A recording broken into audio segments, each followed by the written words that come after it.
Om Namo Bhagavate Vasudevaya. Om Namo Bhagavate Vasudevaya. Om Namo Bhagavate Vasudevaya. Srimad Bhagavad Gita as it is, chapter 6, 24. Chapter 6, text 24. Translation and commentary by His Divine Grace, A.C. Bhakti Vikasa Swami Prabhupada. Hare Krishna.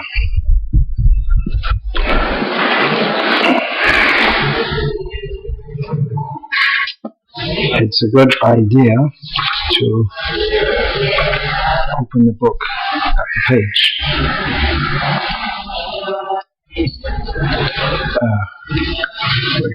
Saha Nischayena Yoktavyaha Yogaha Anirvinna Chetasa Sankalpa Abhavan Kaman Tyaktva Sarvan Acheshataha Manasa Eva Indriya Ramam Vinayamya Samantataha Sanischayena Yoktavyo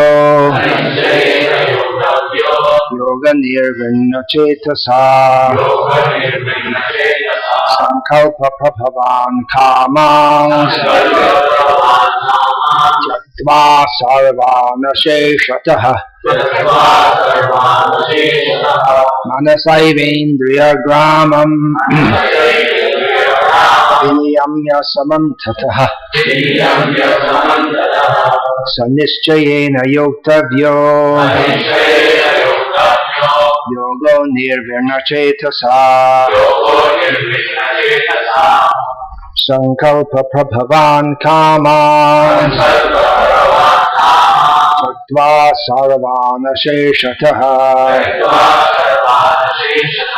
Manasaivendriya Gramam Vinayamya Samantataha Sanischayena Yoktavyo Yogo Nirvinna Chetasa Sankalpa Prabhavan Kaman Tyaktva Sarvana Sheshataha Manasaivendriya Gramam Vinayamya Samantataha.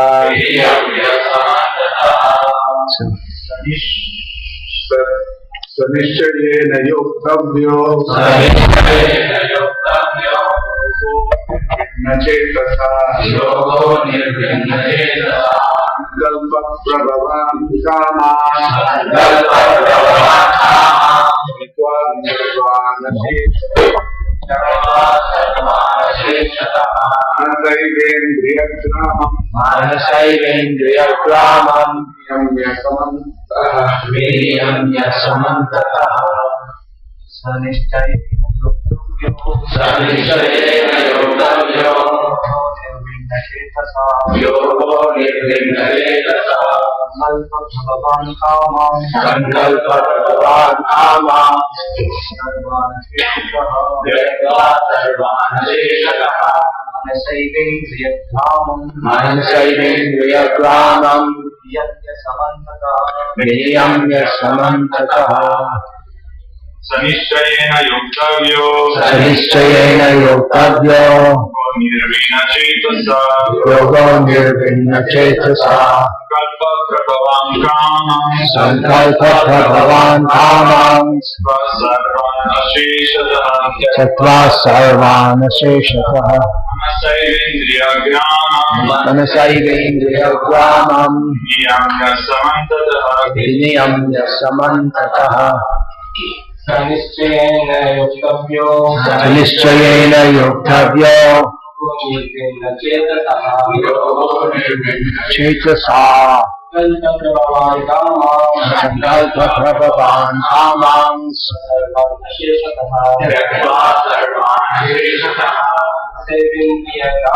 Manasairendriya Gramam Vinayamya Samantataha Nishchayena Yoktavyo Yogo Nirvinna Chetasa Sankalpa Prabhavan Kamams Tatva Sarvana Sheshataha Manasairendriya Gramam Vinayamya Samantataha. Ladies, please. Sanishchayena yaktavyo Yogo Nirvinna Chetasa Sankalpa Prabhavan Kamams Tatva Sarvana Sheshataha Manasairendriya Gramam Vinayamya Samantataha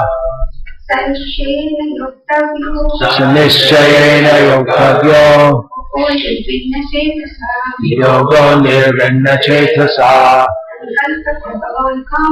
Sankalpa Prabhavan Kamams Tatva Sarvana Sheshataha Manasairendriya Gramam Vinayamya Samantataha. Saha, that, Nishchayena, with firm determination. Yoktavyaha, must be practiced. Yogaha, yoga system. Anirvinna Chetasa, without deviation. Sankalpa, mental speculations.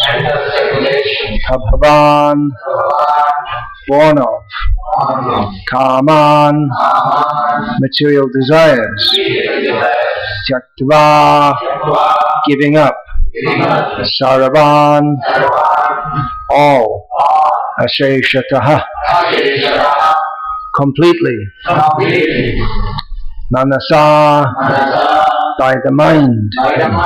Eva, certainly. Indriya Gramam, the full set of senses. Vinayamya, regulating. Samantataha, from all sides. One should engage oneself in the practice of yoga with determination and faith and not be deviated from the path. One should abandon, without exception, all material desires born of mental speculation and thus control all the senses on all sides by the mind. Purport: the yoga practitioner should be determined and should patiently prosecute the practice without deviation. One should be sure of success at the end and pursue this course with great perseverance, not becoming discouraged if there is any delay in the attainment of success. Success is sure for the rigid practitioner. Regarding Bhakti Yoga, Rupa Goswami says, Utsaha Nischayat Dharya Tat Tat Karma Pravartanat Sangatyagat Sato Vrite Shadbhya Bhakti Prasiddhyati. Get some grains for me to distribute to everyone. I need also. One can execute the process of Bhakti Yoga successfully with full-hearted enthusiasm, perseverance and determination by following the prescribed duties in the association of devotees and by engaging completely in activities of goodness. Upadeshamrita 3. As for determination, one should follow the example of the sparrow who lost her eggs in the waves of the ocean. A sparrow laid her eggs on the shore of the ocean, but the big ocean carried away the eggs on its waves.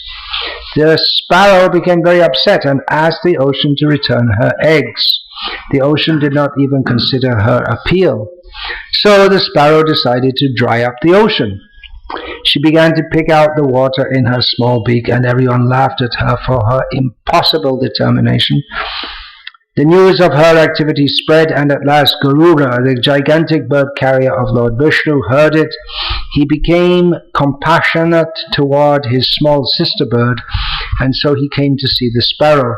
Garuda was very pleased by the determination of the small sparrow, and he promised to help.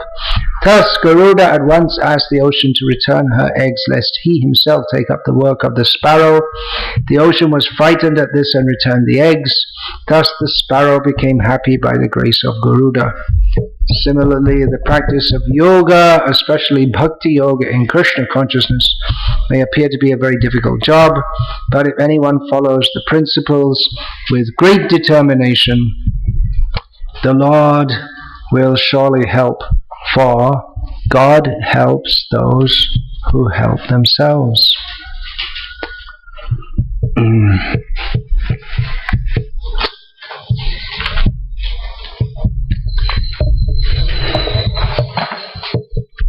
Om Jnanatimirandhasya Jnananjanashalakaya Chakshurunmilitam Yena Tasmai Shri Gurave Namaha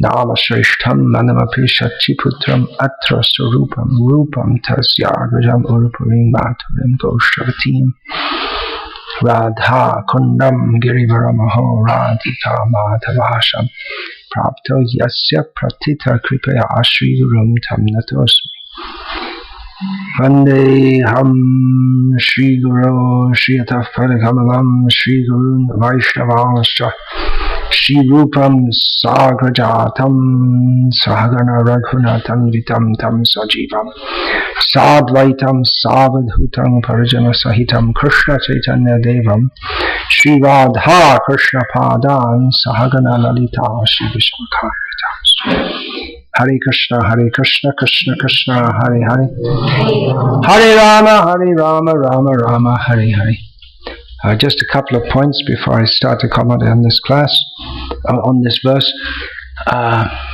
3 times recently I've been in kirtans in which the Panchatattva mantra was chanted just once instead of the standard 3 times. It wasn't just here, it's overseas also. So I don't know if this is becoming a standard. I think it's maybe because of the kirtan melas. They just chant it once quickly, get it over with, and then go on to Hare Krishna non-stop. The idea, you got to do it, so get it out of the way. But standard, as introduced by Srila Prabhupada, is 3 times. If you're just going to sing for 5 minutes, then maybe 1 time, but otherwise 3 times at least. Another point,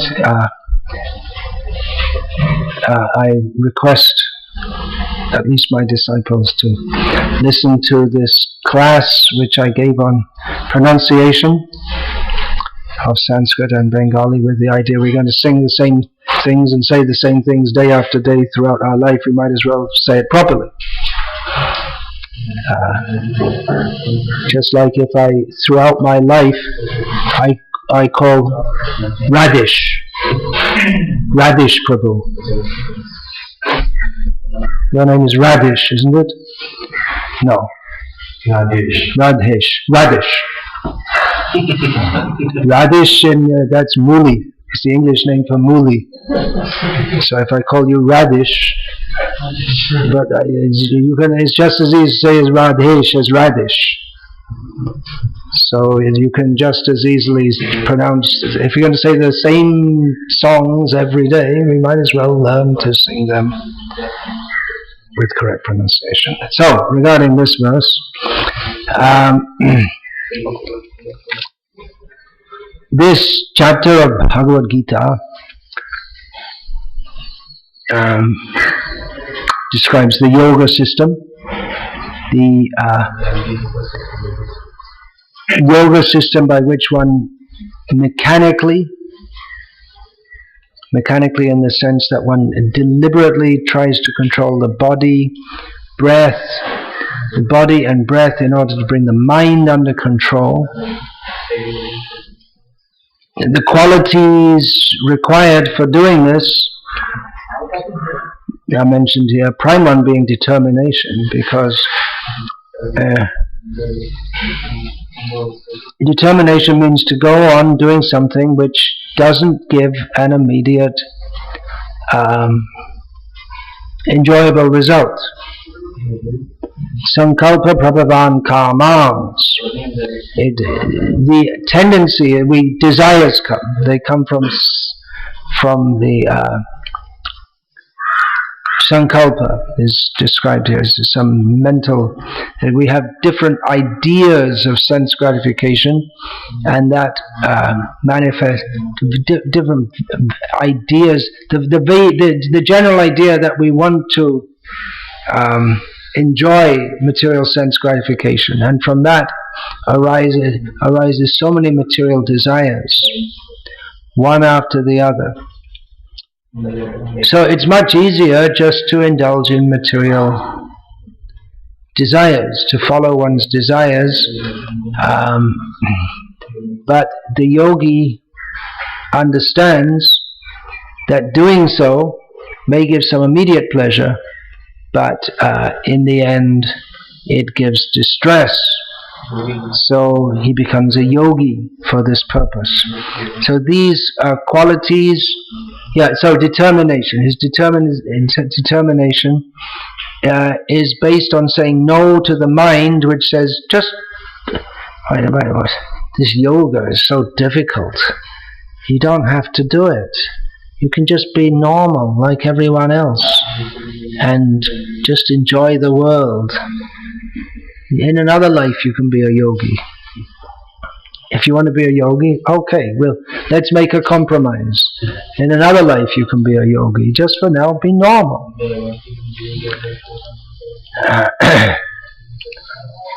So one has to have determination. And this principle is true in Bhakti Yoga also. And with determination, the other qualities necessary for success in devotional service,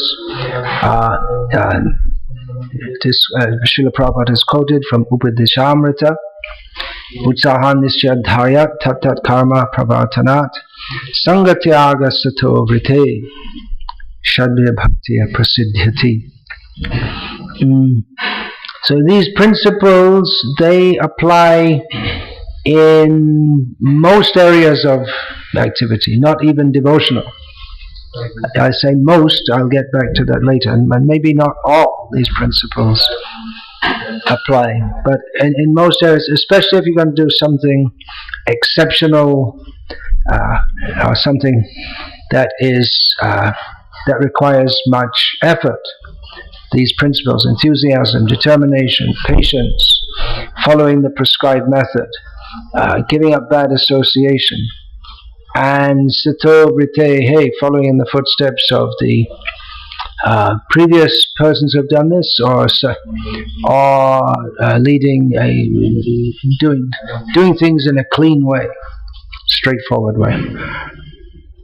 So these apply to most principles. Therefore, we can understand that in devotional service, although these are all essential, but even prior to that, one must have a clear idea of what one wants to do. And that applies in mundane activities also. If you're not sure, not clear what you want to do, then you're not going to do it, because there's no it to do. You have to know what you're doing, what you're aiming at. So before all of these, there has to be a proper understanding of what we're doing. Siddhanta. One should clearly know what is the goal. Start with the goal in mind. As said the great sage, what's his name? Stephen Covey. Start with the goal in mind. Oh dear, there we have. It's one of the habits of highly effective people. Anyway, as I often, a few times I discussed this with Sridhar Maharaj, my godbrother, who was a great fan of the 7 habits, and I wasn't.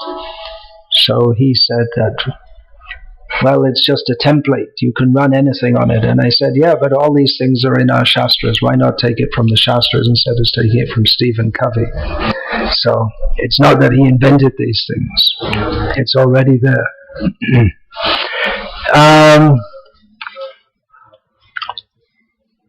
These principles are required also, as I say, in every endeavor, in devotional service. We start with the goal in mind. The goal is Krishna Prema. One has to have a clear understanding of what that is. Krishna Prema, how does that come? That comes from the attitude of selfless service. So Rupa Goswami, in his definition of bhakti, he says that anyabhilashita shunyam jnana kamadyanavritam anukulyana krishnanushilanam bhakti ruttama. He doesn't mention prema.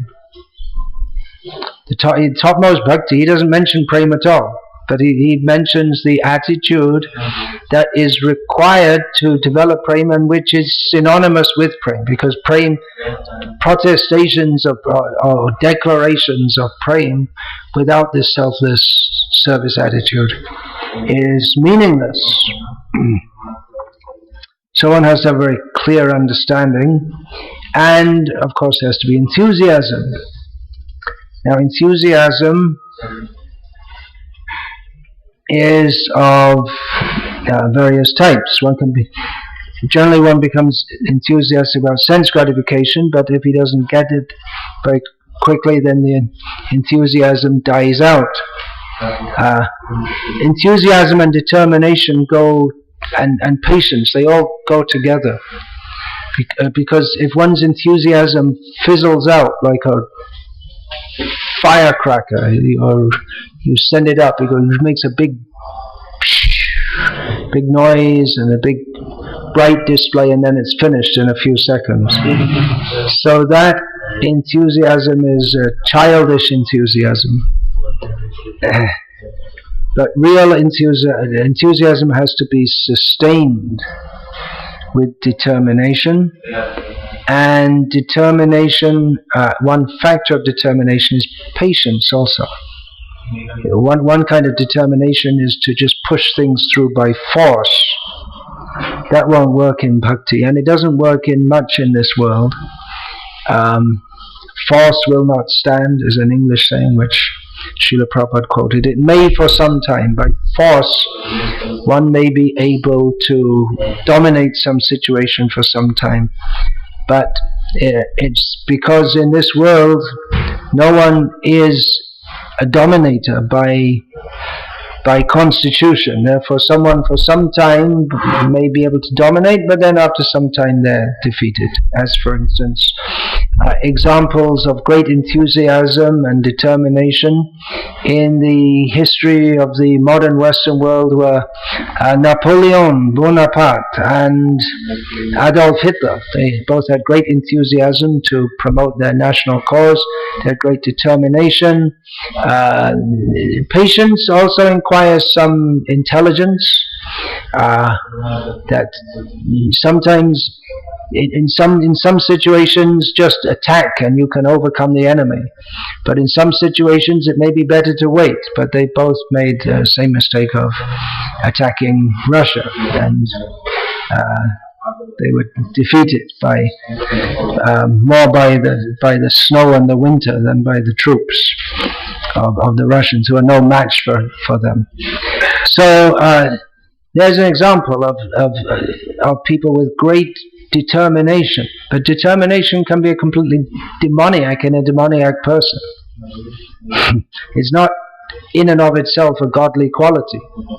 If one is determined to inflict pain on others or dominate others, that's required. If one's going to be a political leader or a leader of any kind, some determination is required. But the determination of a materialistic leader is to dominate. And the more demoniac they are, then the more they come to the platform of dominating by any means. with no scruples. But the determination of a Krishna conscious leader is the determination to serve the mission of Guru and Krishna. Not that my service is dependent upon my position. If I'm here I've got this position and I'm going to do it, I'm going to show. They're attached to that position. Just 2 days ago, I think it was, I spoke about Srila Prabhupada. He practically overnight, without giving any forewarning, appeared to close down the ISKCON press. Later on he said, okay, we'll keep it. But the devotee who had developed it became totally discouraged and just left Krishna consciousness. And left his wife and child and everything. Just gone. I don't have that post, then gone. Altogether. One of our big original 11 so-called acharyas, I heard that some time ago he left Krishna consciousness. He was asked that, well, maybe you could come back. He said, well, if they give me a suitable post.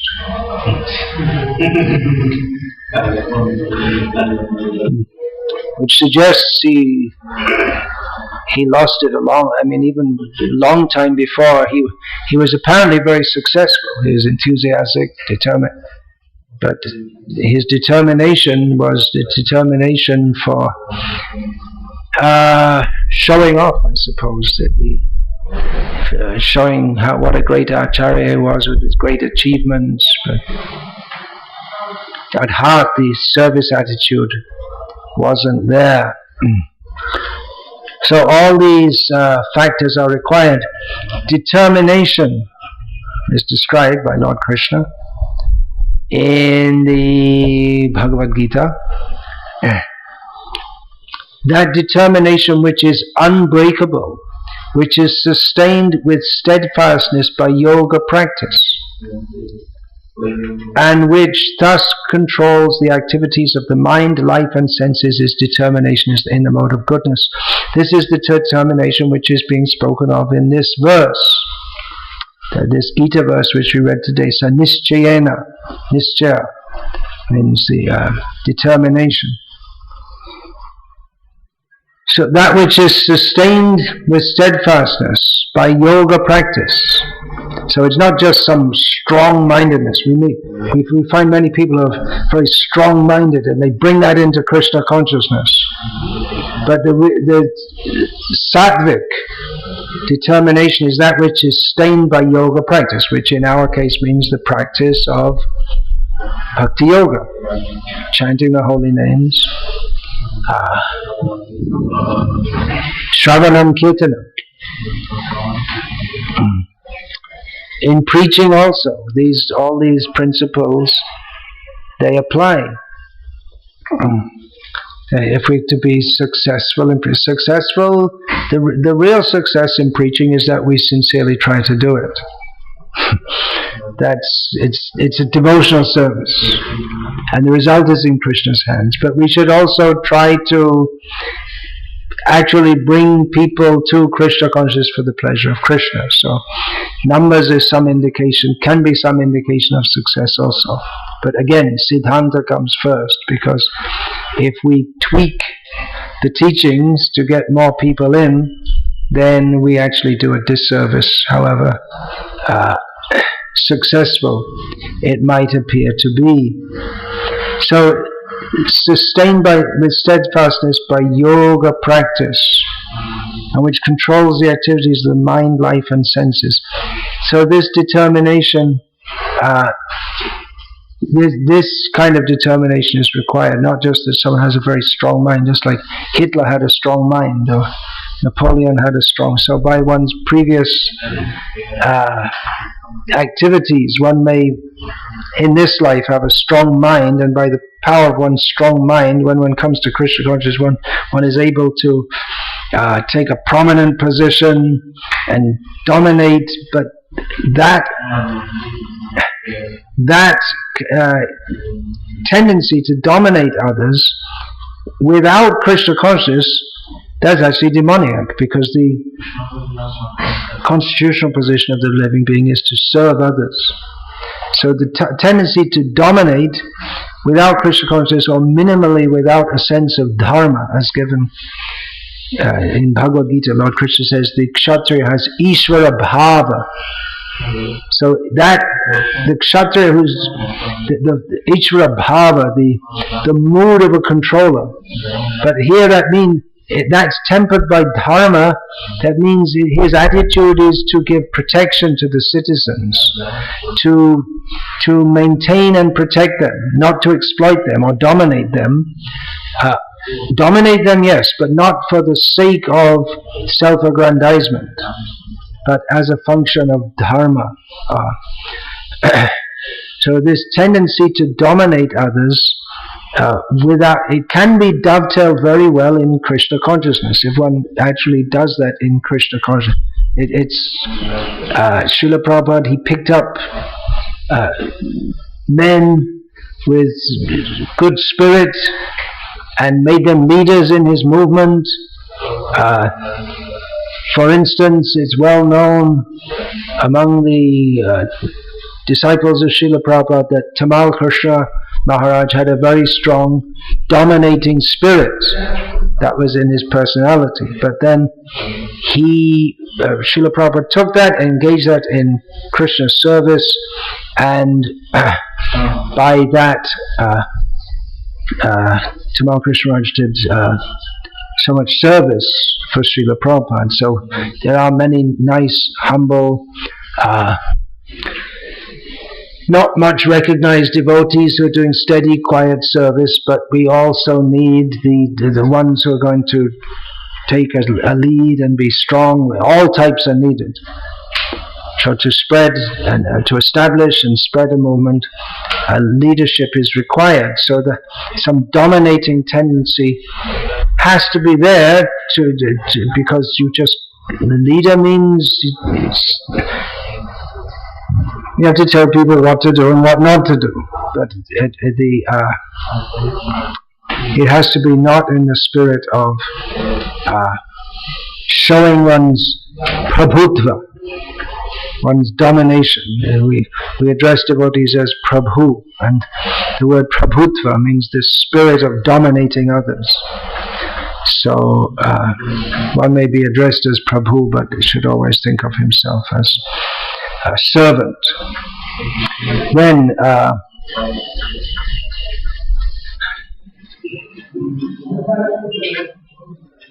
in determination in the mode of passion, yayatu dharma karma tandritya dharyatirjuna prasangena pala kangshi dhriti sa partha rajasi. That determination by which one holds fast to fruitive results in religion, economic development and sense gratification is the nature of passion, O Arjuna. So one can be a leader in Krishna consciousness, but result driven, and driven by results for the sake of the results, not clearly for the sake of pleasing Krishna. Phala Kangshi. So one may be doing all the right things, but with the wrong motivation. And one may even get the right result, but it won't be the right result. One might be able to build temples and have disciples and followers, but if one is doing so not specifically, wholly and solely for the pleasure of Krishna, if one has any motivation for personal name, fame, showing oneself to be better than others, or even just because one has the tendency to do something, but one feels satisfied. Just see what you just have to do something. It's your nature, your very active nature, rajasic nature, but not clearly for the pleasure of Krishna, Guru and Krishna, Srila Prabhupada and Krishna. Then, even though the result might seem to be very good, but it won't be very good, because by spiritual osmosis, sangat sanjayate kamaha, then everyone we come in contact, all the buildings we develop, the people we preach to, and I made him a devotee. They'll all be infected by the same polluted consciousness. So it may look like everything's going on just right. See, they've got so many people, and they're chanting Hare Krishna, and it's success. But if the principle of pure devotional service is not transmitted, then it's not really a success. And even if it appears to be transmitted, they'll quote the Abhilashitasya, and they'll quote all this, but their concept of devotional service is in terms of I did this, I did that, by your mercy we started this program's going on well, this, that. Just showing. But the real spirit to benefit others is not there. Then it's all polluted. Yaya swapnam bhayam shokam vishadam madameva cha navimunchati durmedha dhriti sa partha tamasi. That determination which cannot go beyond dreaming, fearfulness, lamentation, moroseness, and illusion, such unintelligent determination of son of Pritha is in the mode of darkness. Obviously such a person can't be a leader. If they talk big things, but it's just talk, that's all. Their contribution to the actual spreading of Krishna consciousness is just zero. Actually, big talk, big ideas. Yeah, we can do this, we can do that. I mean, I know, I can particularly think of one devotee like that who talks big things. It sounds like good, but nothing actually comes of it. It doesn't go beyond talking. You have to distribute thousands of books, and he doesn't distribute any books or do anything but he talks about it as if he's really into it. And actual work is zero. So one has to be practical also, actually engaged in activities. Srila Prabhupada says that Krishna consciousness, he always equated it with activity. Krishna consciousness is activity. It's not, we say consciousness, but from consciousness, it's not just, it doesn't stop at consciousness, just, okay, I'm thinking of Krishna. Get up, Prabhu, it's time to get up. No, I'm lying in here thinking of Krishna. So don't disturb me. But there has to be some practical activity. So in preaching also there has to be enthusiasm. Without enthusiasm, how can you do anything? We often joke that people are more enthusiastic about prasadam than anything else. And we find in any center of the Krishna consciousness movement all over the world, if we have a Sunday program, that the attendance for prasadam is always more than that for the lecture. One center I was at recently, they actually, after the arati, there is a lecture, midday, and they immediately start serving prasadam, and they're as if there's no, they don't even wait for the lecture to end. And most people just go and take prasadam. It's just you come to the temple, you see the arati, you put some money in the box, and then that's the main thing, and then you go and take prasadam. That's all. Not very inspiring. Another in England this year, I was there for Janmashtami. For the second time in England, I had a tour of England during Janmashtami, visiting. I was going to visit 5 places, but I just visited 4 because in one place I was giving lectures, and in one place they said, "Well, we don't have a lecture on Janmashtami. We have dramas and competitions and kirtans and prasad, and that's all. No lecture." So, preaching means don't say anything that people won't like, so to be sure we won't say anything. don't speak any philosophy. Don't speak any philosophy. People might not like it. The main thing is, people should like it.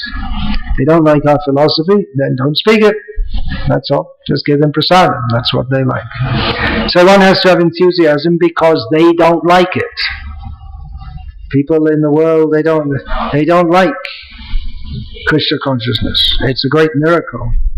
We're distributing so many books.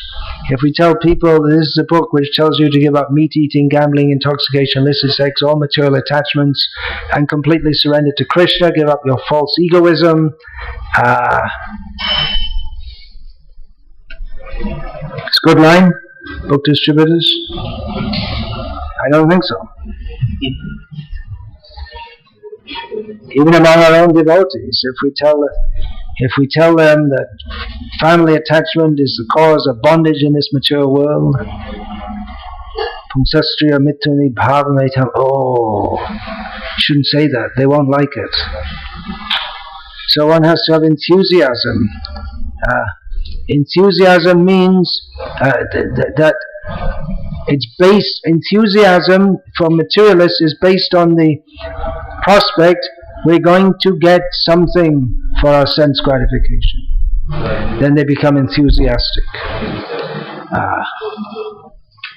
Even the children going to school, studying, they can maintain because they're told by everyone around them that if you do this, then eventually you'll get a good job.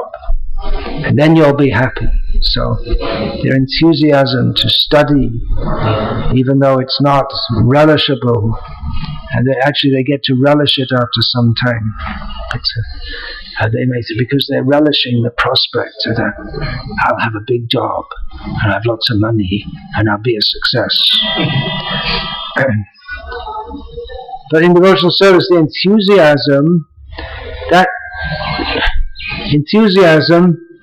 which is sustained enthusiasm, means by dedication to the principle of service to Guru and Krishna.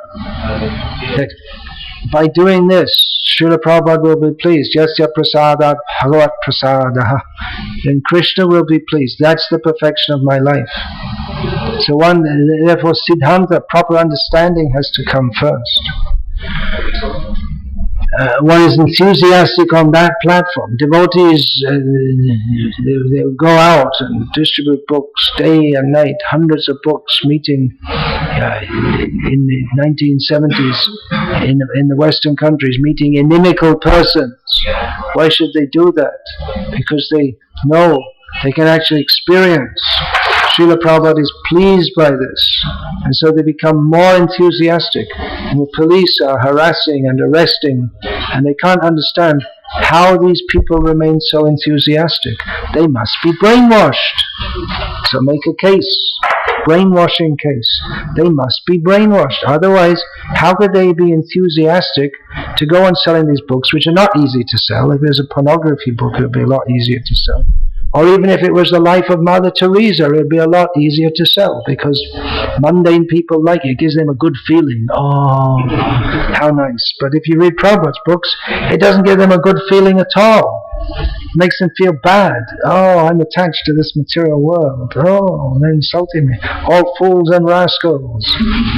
You are a demon. It seems to be what he's saying. He's describing me and says such a person is a demon. So they go on distributing these books enthusiastically day after day, and they can't the demons couldn't understand it. So they must be brainwashed. Because any sane human being, young man, they have girlfriends and they work and get a job and career, and these people, they don't have sex and they don't go to parties and they don't take alcohol. Even if they're a hippie with long hair and taking LSD, we could understand that a little bit better, but this doesn't make any sense at all. So devotees maintain their enthusiasm and determination. They go side by side. The determination required to do this. and patience to go on and on and on. With so many difficulties come, so many obstacles come.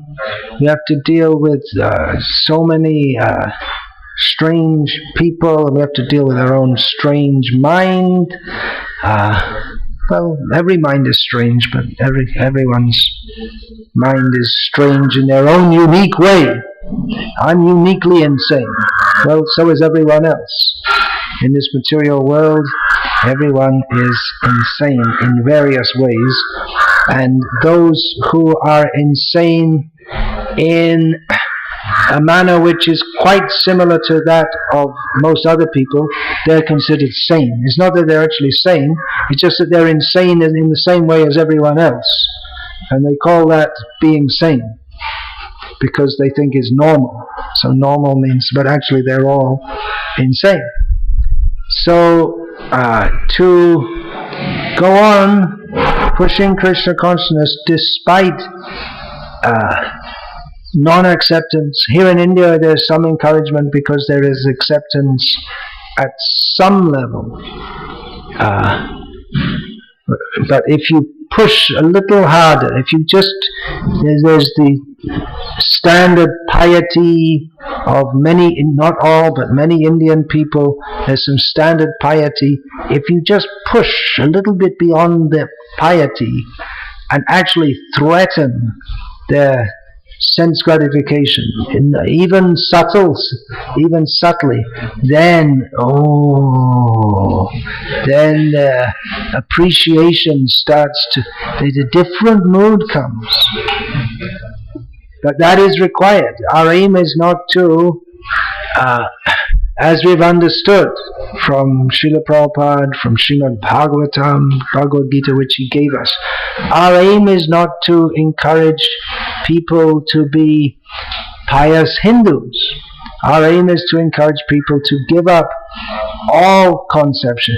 Even pious Hinduism may have many parallels with Krishna. They have many things in common with Krishna consciousness, but it's based on a mundane conception of life.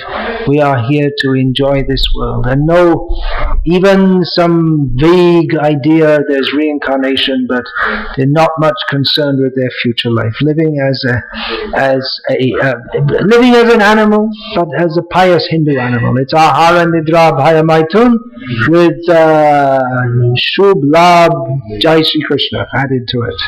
That's all. But the basic goal of life is eating, sleeping, mating, and affection. Is it not? You're in Surat? Yes. Pious, very pious place. Most pious city in the whole of India, which means in the whole of the world, in the whole of the universe.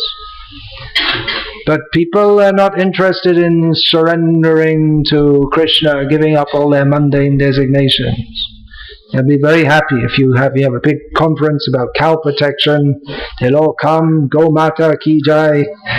But if you have something about actually surrendering to Krishna, they're not very popular. If you Bhagavad Sapta you can organize, and so many people come and you sing nice songs about Krishna, and they all say Jai and this and that. But if you just tweak it a little bit and start reading other verses from Srimad Bhagavatam, then there won't be so many people coming. So actually preaching and gathering many people may become enthusiastic. Oh, we'll do a Bhagavad Sapta, 20,000 people will come. We'll become, and then next time 50,000 people will become bigger than Murari Bapu. And it'll be big, so many people will come. And they come, and they like it, they give donation, you build a big temple, and you have a big organization, you have many followers, many disciples, and none of them ever understood anything about what Srila Prabhupada came to this world to do. Srila Prabhupada did not, contrary to the opinion of some, come to this world to promote pious Hinduism, or to have icons, even in Rajamanda. He didn't come to start hospitals. That was Vivekananda. You got mixed up. You should have gone to that's the Ram Krishna mission, not the Hare Krishna movement. You should know the difference. He said, you're in the wrong camp. You should be in the Ramakrishna mission. That's the ones for hospitals and mundane schools and this and that. Or maybe it's a vegetarian version of the Ramakrishna mission. Here in South India, Ramakrishna mission, they're vegetarian. They couldn't get away with eating fish and eggs and meat as they do in Calcutta. South Indian people wouldn't go for it. And most there are South Indian people who join it also. So their idea of being a sadhu is not to be a chicken-eating sadhu. They know that much. They're pious Hindus who get mixed up with the Ramakrishna mission. So to actually preach requires enthusiasm, determination, patience. Everything's not going to go right.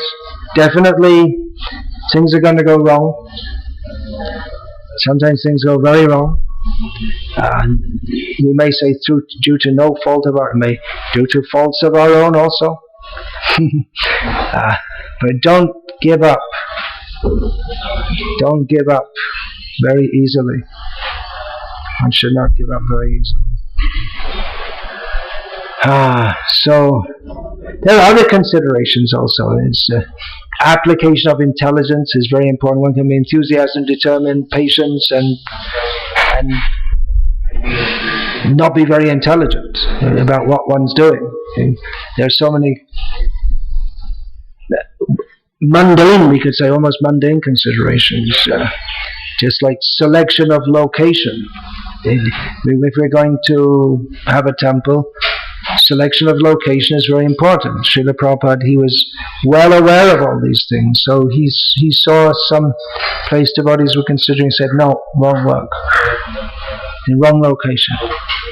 It's on the corner. It's on a corner plot on busy roads. And he gave the example of the Gauriya Math in Madras, which actually is on a is not on a corner plot. Maybe it was previously. Maybe they changed the roads or whatever. It's on Gauriya Math Road. But he said because always the buses are coming and they stop, they turn, they change gears, and they pop their horn and this and that, and it's always a disturbance. So some intelligence, is one able, is this something practical? Of course, what Srila Prabhupada, he set out to do was something impractical. To establish Krishna consciousness, that was only possible by a very great measure of mercy, but that came due to Srila Prabhupada's enthusiasm, determination, patience, following the basic procedures. In preaching, the basic thing that Chaitanya Mahaprabhu introduced is Shravanam Kirtanam. Kirtan, chanting the holy names in public, and inducing people to hear at least some basic philosophy. Srila Prabhupada said that Chaitanya Mahaprabhu only discussed philosophy with a few people in preaching. We have the record of Sangbom Bhattacharya, Prakashananda Saraswati. Among his own disciples, he would discuss Bhagavatam and this and that. But among the ordinary people, he would also speak some basic philosophy. He said, Nityananda and Haridas, Shuna Shuna Nityananda Shuna Haridas Savatra Amaragya Karaha Prakash Pratik Hari Ghari Gya Pratik Hari Ghari Gya Kara E Bhikha Bhaja Krishna Balo Krishna Karo Krishna Shikha. So, having said all that, the last word in all of that was Shikha. You should learn. So Chaitanya Mahaprabhu, is not that he didn't give any philosophy. He gave some basic, people should understand some basic philosophy. But Thakur also describes Chaitanya Mahaprabhu with his followers going out in the early morning, Mukunda Madhava Jadava Hari. They would chant the holy names and induce others to also. Boleno bolare bodana boy. Michini dabashi galari rati dibasha sharira shaja. You spend your days just for the decoration of your body and your nights sleeping, and Ebena bhajale jashoda sutta charame paribilaja. If you don't worship Krishna now in this human life, you'll just fall down into shame. So it wasn't that Chaitanya Mahaprabhu wasn't preaching, he was preaching on the basic, simple stuff, which actually you'll find anyone can understand. You don't need to be educated. You can find people. I've personally met in Bengal Vaishnavas with very good understanding of basic Siddhanta. Maybe they couldn't explain to you about how the Chatur Vyuha, and then there's another Chatur Vyuha, and Mahasangha. Maybe they couldn't explain. Maybe they could also, but they have a basic understanding. This human life is very rare. It's meant for serving Krishna. You have to chant the holy names. They got it. They know. They know Bhakti Shastra degree, nothing, but they know, and they're fixed, and they're doing their devotional service. So Shravan Kirtan are the basic things, and that's there in Prabhupada started this movement in the Western countries by preaching, by going out in the public and chanting. He would also give lectures. And distributing philosophy, one of the first things he did when he had his first followers, still they hadn't shaved up, I'm not sure if they were even initiated, but he had them do this Back to Godhead magazine. Even though all they knew was what they had heard from him, they all knew, but he had Back to Godhead, make a magazine, write, you preach. And then later that expanded into his books, distributing books. So these are the basic activities, and there are so many other activities also. Festivals, holding festivals, is a traditional Gauriya method of preaching. Wasn't introduced by Chaitanya Mahaprabhu per se, but that came up just after Chaitanya Mahaprabhu regular festivals, Gaur Purnima festival. Rasikananda Dev in Orissa, that was a standard method of his preaching, to hold big festivals, which includes prasadam distribution. So these are the basic methods of preaching. If you're going to preach, you have enthusiasm, determination, patience, tat, karma, pravata, to do the basic things. If you want to do something else also, like having a rock concert, well, maybe. But at least not as an alternative to the basic kirtan, and maybe among a certain crowd, maybe. I'm saying maybe here with underline that word. But the basic processes should be there. And if you do that, success will be there. Other things may be there, but they should be to bring people to these processes. Hearing, chanting, joining festivals, taking prasadam, hearing, chanting, that includes giving philosophy, books, all these things, book distribution. These are the basic preaching activities. Sangha Tyaga, that means giving up bad association. In preaching we have to mix with so many non-devotees, but not exactly mix. We go among them, but don't mix. Don't become too close to them. We may have opportunities for preaching by mixing to some extent with some vegetarian society or Save Earth Now society, but we don't mix closely with them. We may go to a peace march in the Western countries. They used to have peace marches. I don't think they have them anymore. It used to be when Srila Prabhupada was present. They don't have peace marches anymore. They gave up just to waste of time having a peace march. Still they have conferences. They have all the religious leaders come together and they light a candle and say Om and Shalom and Allahu Akbar and peace, and in the meantime no one gives a damn about their prayers for world peace. So anyway, there was some peace march when Prabhupada was preaching in America in the 1960s, a civil rights movement. So devotees would go and they would join and do kirtan. That's all. It doesn't mean we become part of the civil rights movement, so that blacks, you're not supposed to call them blacks, anyway, whatever they call them nowadays, blacks could sit in the bus in the same seats as whites. So dedicate your life so that blacks and whites can sit in the same seat. And women have the right to have abortion, and that's all part of the civil liberties movement. So devotees can go and do kirtan, but it's not, we don't become part of that. We don't join their campaign even for vegetarianism. So Sangha Tyaga, be careful. Preaching means we go among people, but be careful how closely we go. And Sato Vritti, following the example of the previous acharyas, Srila Prabhupada in this verse, his verse, he says, by engaging activities, completely in activities of goodness, Sato Vritti can also mean conducting our activities in a clean way.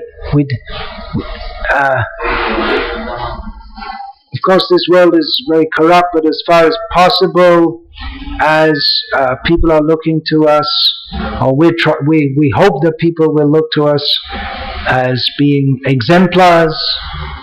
So we should also not engage in any cheating,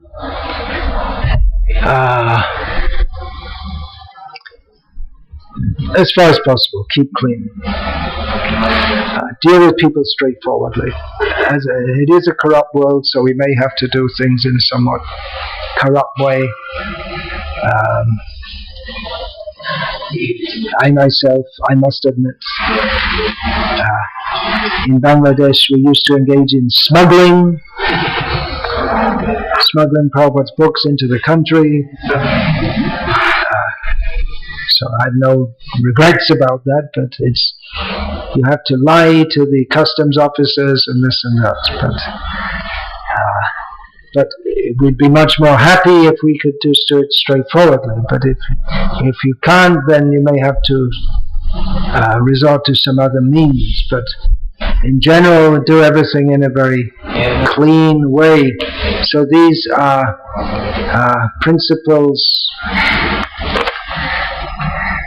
of success in devotional service.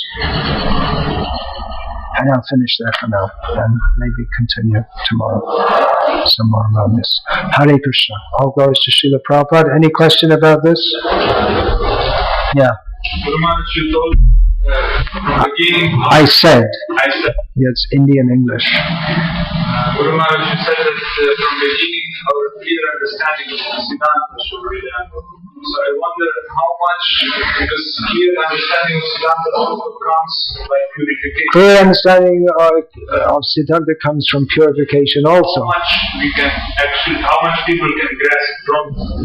How much can people grasp in the beginning? Well, it depends on their innate capacity. Innate means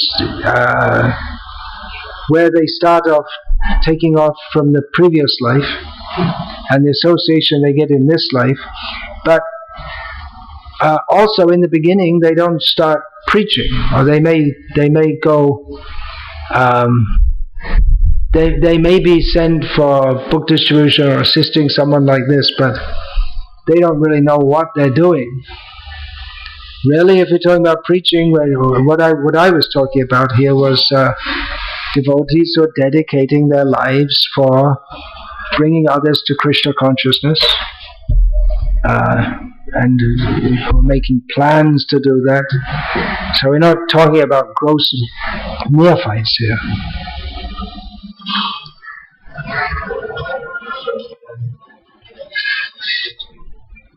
You have to learn something before you can attempt to convey that to others. And learning, as you mentioned, it's not just learning, it's becoming purified, absorbing that. Yeah, anything else? No. Hare Krishna. So please